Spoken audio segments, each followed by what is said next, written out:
কৃষ্ণই বসুদেৱক কৈছে, কি কৈছে যে হে পিতা, হে মাতা,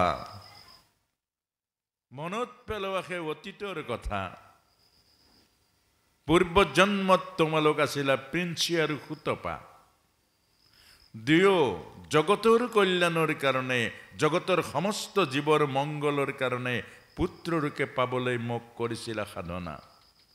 আৰু ময়ো তোমালোকৰ সাধনাত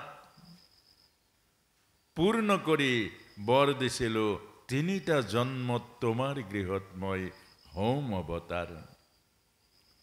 প্ৰথম জন্ম আছিল মোৰ পিঞ্চি গৰ্ভা, নিচিনিলা মোক।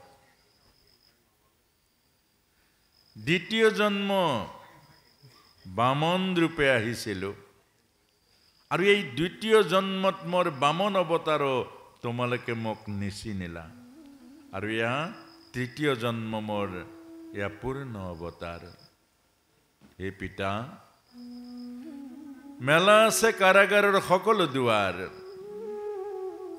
য'ত কৃষ্ণ আছে তাত অন্ধকাৰ নাই, য'ত কৃষ্ণ আছে তাত বন্ধন নাই।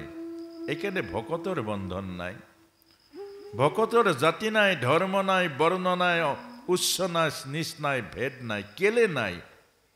কৃষ্ণ সদায় হৃদয়ত থাকে।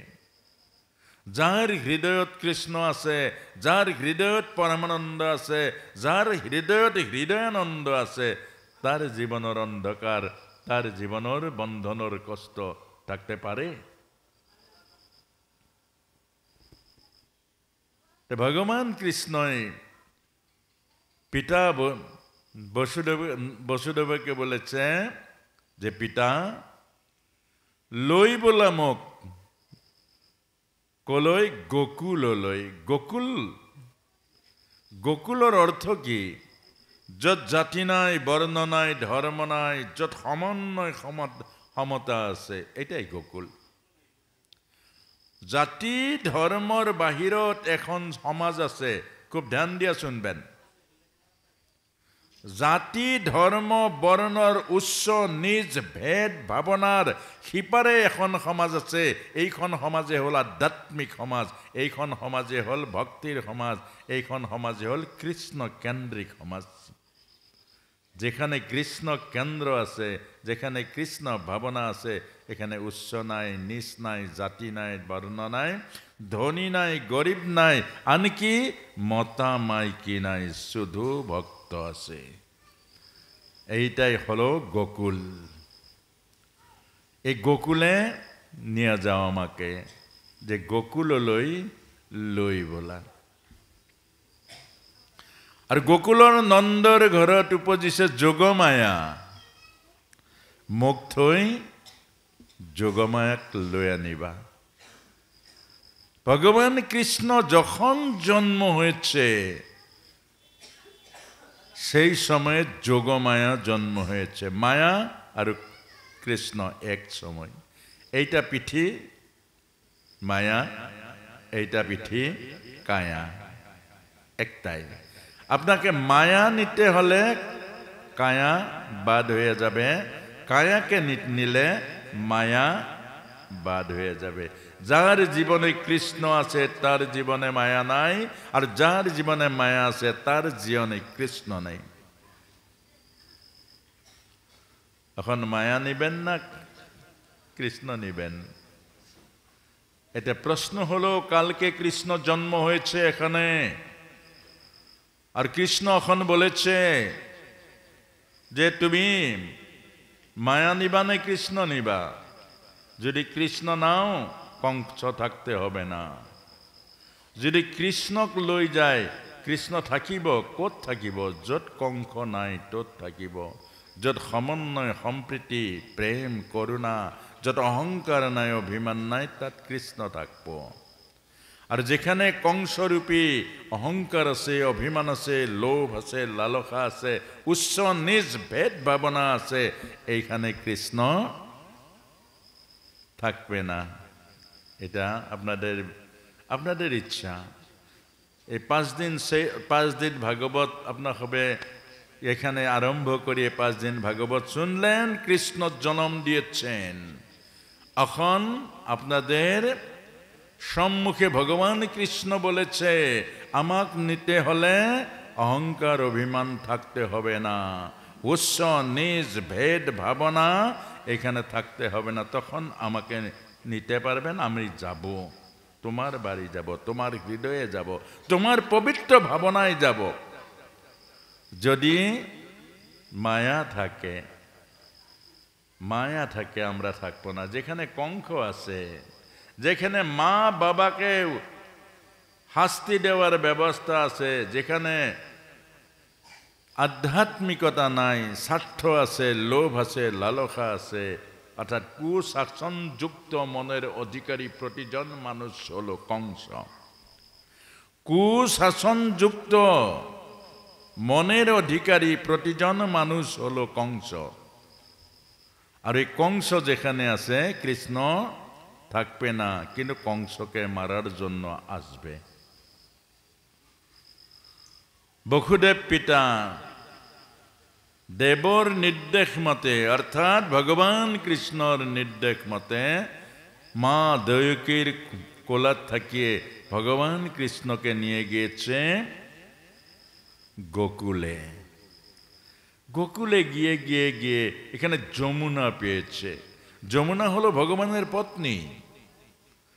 আরে কত দিন ভগবানের সঙ্গে দেখা দেখি নাই, ভগবানের সঙ্গে সেই নিত্য বৃন্দাবন ধামত অর্থাৎ গোলক থাকিয়ে অর্থাৎ দেখা দেখি হারাই গেল, পৃথিবীর লীলার জন্য আসছে। আৰু যমুনা মাইয়া যখন শুনলো আরে ভগবান জন্ম হয়েছে, এখন তো ভগবান আসবো, চরণ স্পর্শ করার, চরণে ধরার জন্য উত্রাবল হয়েছে যমুনা মা। তখন বসুদেব পিতা নিয়ে গেছে মাথায়। আর যখন যমুনা মার জলে নামছে, ভগবান কৃষ্ণর ধ্বজব্রজব রাতুল চরণ উপরে তুলছে। যমুনা মা অতটুকু, ইমান পানী হয়েছে বসুদেব পিতার, এতিয়া আৰু দিলে ডুবি যাব, কিন্তু ভগৱানৰ চৰণ অৰ্থাৎ ভগৱানৰ লীলা, প্ৰভুৰ লীলাবোৰ বৰ মধুৰ। আৰু ভক্তৰ লগতেই লীলা কৰে, অভক্তৰ লগত লীলা নকৰে। অভক্তক বধ করার জন্য আছে, অভক্তর সঙ্গে লীলা নাই, শুধু ভক্তের সঙ্গে লীলা। আর তার পাছতে একবার যমুনা মা দেখলো যে এখন পার হয়ে গেলে আমার আশা রয়ে যাব। বসুদেব পিতাকে ডুবাই দিল, তার পাশে ভগবানের চরণ স্পর্শ করলো, যমুনা মেয়া শান্ত হয়ে গেল, ভাবনা আর এখন পূর্ণ হয়ে গেল। এই জন্য যমুনা আজকেও পবিত্র। কেন? ভগবানের চরণ ধৌত জল। গঙ্গা তার জন্য পবিত্র যে বামন ভগবানের চরণ ধৌত জল, অর্থাৎ ভগবানের জল। কেউ কেউ বলে যে কুয়ার পানি আর কি যমুনার পানি একে, না না, সেইটা নেই। যমুনার পানি, কুয়ার পানি সব মানুষ একে না। যে ভগবানের চরণ হৃদয়ে ধরছে এইজন বেলেগ। তারপরে গিয়ে গোকুল পালে, নন্দর ঘর। নন্দ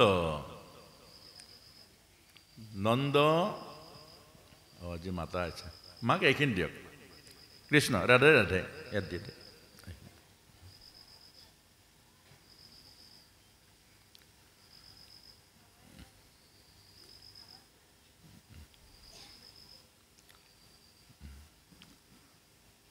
রাধে রাধে, চোখ বন্ধ করুন।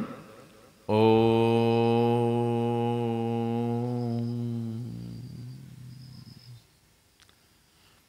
নন্দৰ ঘৰত